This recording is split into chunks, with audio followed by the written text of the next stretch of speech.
రడిక భద్రాద్రి కొత్తగూడెం జిల్లాలో ఏసీబీకి చిక్కాడు వ్యవసాయ శాఖ అసిస్టెంట్ డైరెక్టర్ నరసింహారావు. ఇక బంగారు చిలక గ్రామంలోని ఫర్టిలైజర్ షాప్ యజమాని నుంచి 25,000 రూపాయల లంచం తీసుకుంటూ ఏసీబీ అధికారులకు పట్టుబడ్డాడు. యూరియా అమ్మకాల కోసం షోకాజ్ నోటీసులు ఇచ్చి ఆ నోటీసులను ఉపసంహరించుకోవడానికి లంచం డిమాండ్ చేశాడు డైరెక్టర్ నరసింహారావు. ఇక దీంతో బాధితుడు ఏసీబీని ఆశ్రయించాడు. పక్కా ప్లాన్ ప్రకారం రంగంలోకి దిగారు ఏసీబీ అధికారులు. తన కార్యాలయంలో బాధితుడి నుంచి 25,000 రూపాయల లంచం తీసుకుంటూ ఉండగా రెడ్ హ్యాండెడ్ గా పట్టుకున్నామని చెప్పారు ఏసీబీ డీఎస్పీ రమేష్. భద్రాద్రి కొత్తగూడెం జిల్లాలో ఏసీబీకి చిక్కాడు వ్యవసాయ శాఖ అసిస్టెంట్ డైరెక్టర్ నరసింహారావు.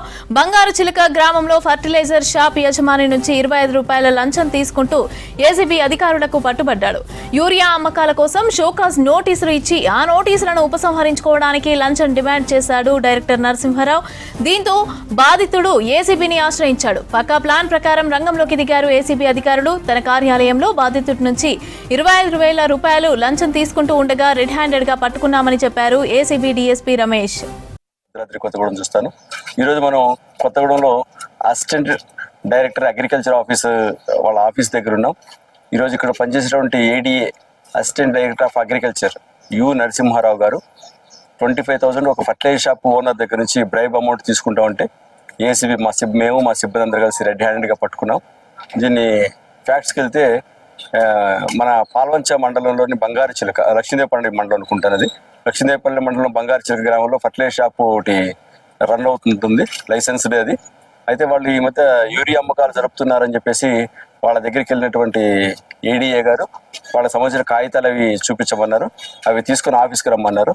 వాళ్ళ కాగితాలు తీసుకుని ఆఫీస్కి వచ్చిన తర్వాత వాళ్ళని ఒక 50,000 రూపీస్ డిమాండ్ చేయడం జరిగింది. మీ దగ్గర ఓ ఫామ్ లేవు, ఇన్వాయిస్ ప్రాపర్గా లేవని చెప్పేసి వాళ్ళు ఎప్పుడైతే 50,000 అంటే వాళ్ళు రిక్వెస్ట్ చేశారు. మేము అంత ఇచ్చుకోలేమంటే కూడా ఆయన ఇవ్వకుండా ఖచ్చితంగా 50,000 ఇవ్వకపోతే మీ షాపు లైసెన్స్ క్యాన్సిల్ చేస్తామని వాళ్ళని బెదిరించడం జరిగింది. వాళ్ళు వెంటనే ఆ లంచం అమౌంట్ ఇవ్వడం ఇష్టం లేక మా ఏసీబీని సంప్రదించడం జరిగింది. ఇమీడియట్గా ఏసీబీ రంగంలో దిగింది. వచ్చిన తర్వాత మళ్ళీ వాళ్ళని వెళ్ళిన తర్వాత వాళ్ళ డిమాండ్ రికార్డింగ్ చేయడం జరిగింది. ఫస్ట్ 50,000 అడిగినటువంటి ఆయన వీళ్ళు రిక్వెస్ట్ చేసిన తర్వాత దాన్ని 30కి తర్వాత మళ్ళీ ఇంకా రిక్వెస్ట్ చేస్తే 25,000కి వచ్చారు.